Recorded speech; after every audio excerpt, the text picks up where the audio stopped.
You've probably noticed that your favorite jazz guitarists seem to know a lot of chords. And they do, but what you might not know is that a lot of the shapes that jazz guitarists use are actually inversions of a much smaller number of chords. These inversions give us more control over the way we move through chord progressions.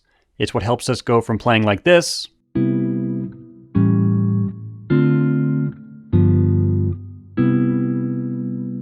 to this.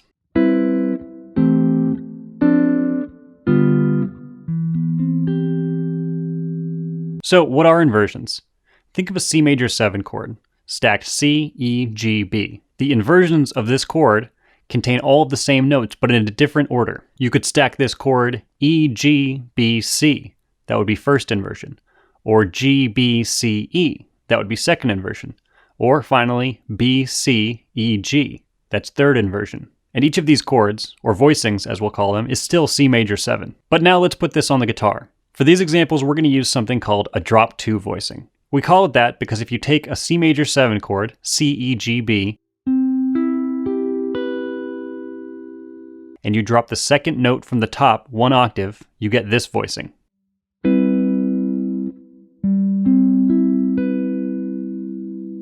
Here are the 4 basic qualities of 7th chord in a drop 2 voicing. You've probably seen all of these shapes before.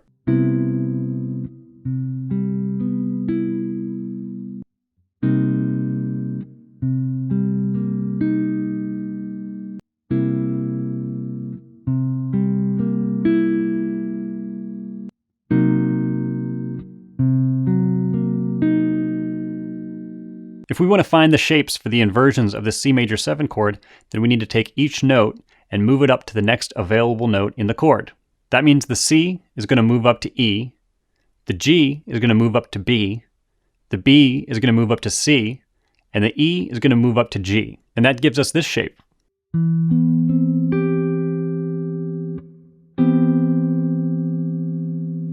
And don't worry, this is probably the most difficult shape we're going to cover today, but it's also one of my favorites. Using this same process, we can find all 3 inversions for this chord.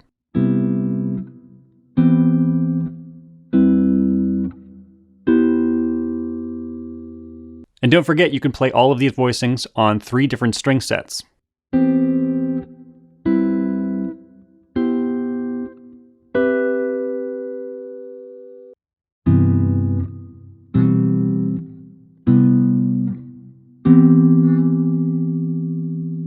You can play inversions of any chord shape, but for now I'm going to recommend that you work through the inversions of the drop 2 voicings for major 7, minor 7, dominant 7, and half diminished chords. These are really common voicings in modern jazz, and down the line you'll be able to use them in really interesting ways. And if you cover all 4 basic 7th chord qualities, then you'll be able to use these voicings to play virtually any jazz standard. But now we need to talk about how to use these voicings effectively, and that starts with understanding why something like this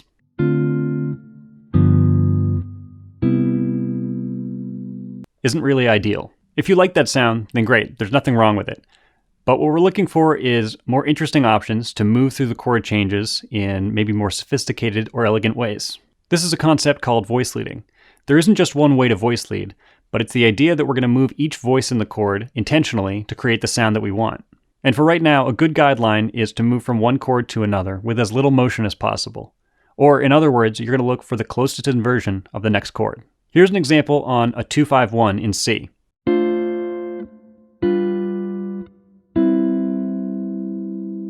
Notice that because the voicings are close together, this creates a smooth transition and a nice resolution between chords. Obviously, this isn't the only way you're ever going to want to play chord progressions, but it's a skill that you really want to develop. And you can make your own rules for how to move through chord changes. You could decide that you want the top voice to move up.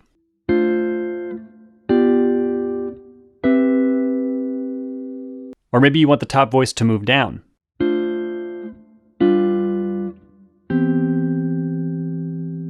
You could play 2 voicings per measure.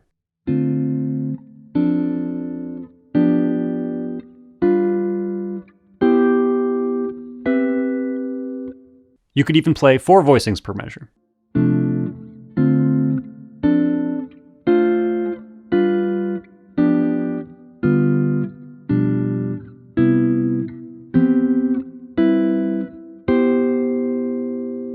And at this point, it's not too much of a stretch to connect each of these voicings with a passing tone.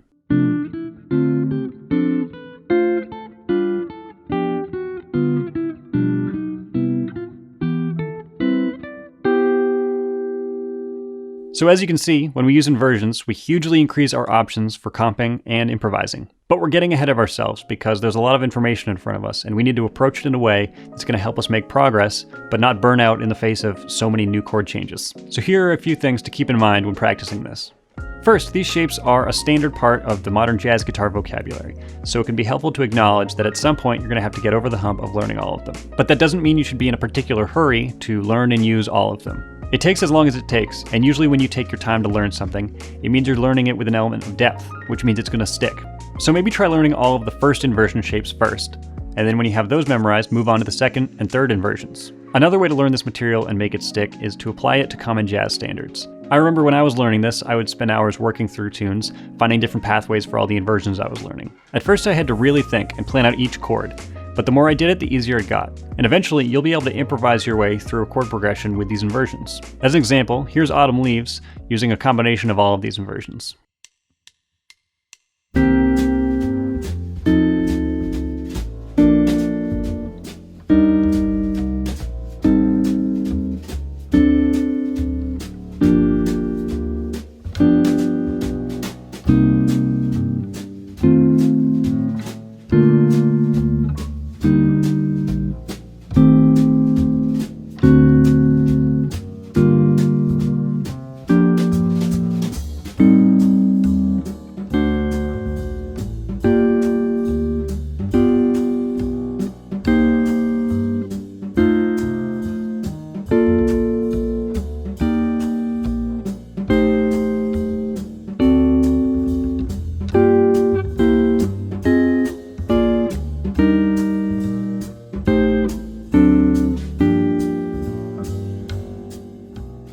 So if you'd like a PDF for all the inversions of Drop 2 Voicings for all 4 major 7th chord qualities, then you should head over to patreon.com/EliGilbertGuitar. And you'll also get the chord voicing etude for Autumn Leaves, as well as the play along with just drums and bass, so that you can focus on the voicings. You may have also noticed that I post jazz guitar licks daily on Instagram, and if you support me on Patreon, then you'll get the entire week's worth of Instagram licks all at once. And if you enjoyed this video and you want to learn more about jazz guitar, then go ahead and subscribe to this channel. And let me know in the comments below what else you'd like to hear about in a video like this. As always, thanks for watching, and I'll see you next time.